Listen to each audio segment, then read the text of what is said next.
Hi everybody, my name's Andy, And I'm Mandy Langenfelds. and I'm from Hastings, Minnesota. So life in Minnesota was wonderful for us, but when our youngest son started kindergarten, this space opened up. And in that space, I felt God starting to talk to me and guide me a little bit into what felt like maybe a different season or a different way of doing life as a family. So in that space, I just started wondering what this next chapter might be like for our family. And I started feeling like, wow, maybe God is calling us to become a missionary family. Maybe God's calling us to go from Hastings, to go somewhere and serve Him, to serve others, to be His hands and feet somewhere else in the world. As I shared this with her, she said to me, No, absolutely no. Absolutely why no. would we do that? yeah, why in the world would we do that? No, thank you. As I had said, we had kind of landed in the destination that we were hoping for in our lives. And we actually felt like we were serving God in our jobs and in our community, that God was having us do good things for Him. And so I had no desire to leave all the good things around me. So I asked Mandy, hey, can we just take the next step, right? Like, we're not gonna pack up everything tomorrow. Like, there are these two places that I heard about. What if I just reach out to them? So we spent a week here in Harabacoa, and in that time we met with a few people, and one couple in particular at the Doulos Discovery School had lunch with us. We'd never met them, they didn't know anything about us, and they mentioned these openings at the school, these job openings, and everything they described, like every qualification necessary, was perfectly describing our skills.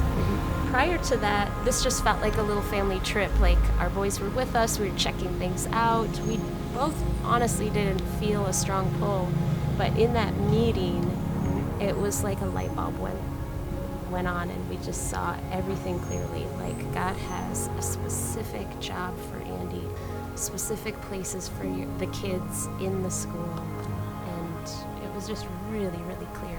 The whole time we were praying, God, if you want us to go, just make it really clear to both of us.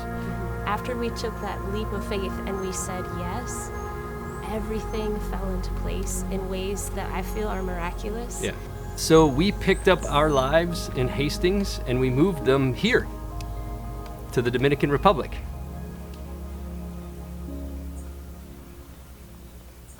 I had a lot of fears, even though we had that really clear sign that God had something for us to do.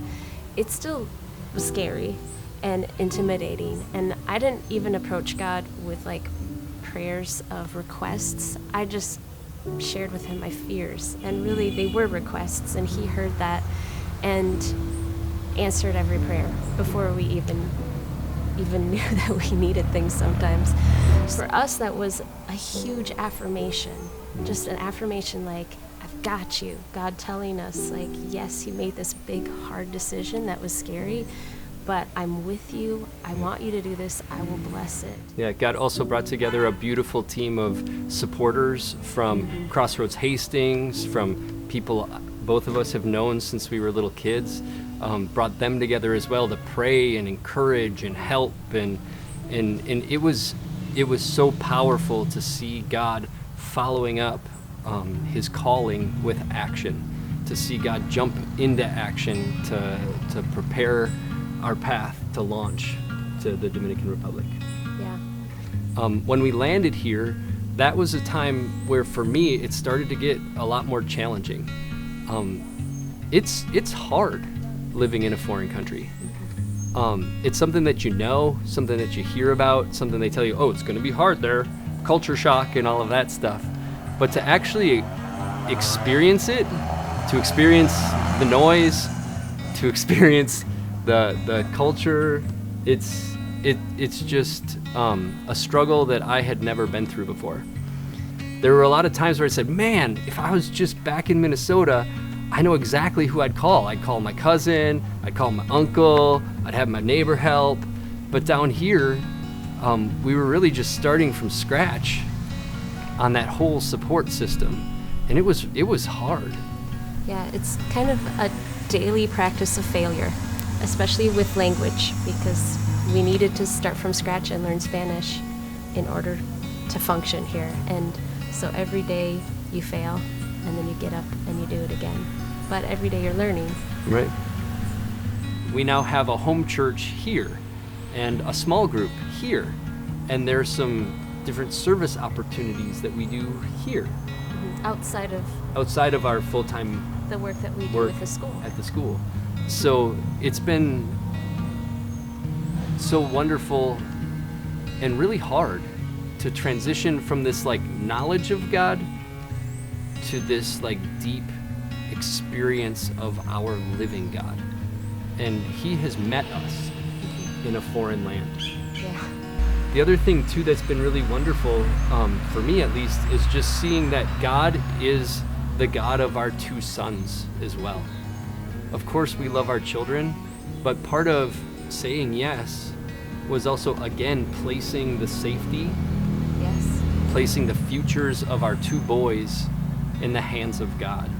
And it's been incredible to see how God has made a place for them.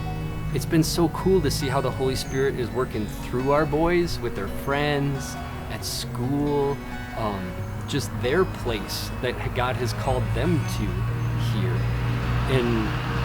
And it's just been such a gift to see God's faithfulness to really create a community for us here. So if you're the type of person who has a hard time stepping out in faith, what I would say to you is this. You don't have to start by jumping off a skyscraper. For all of us, there is something that God's asking you to do. There's a step that he's asking you to take. But commit yourself to say, God, look, whatever little step you want me to take, I'm going to take it.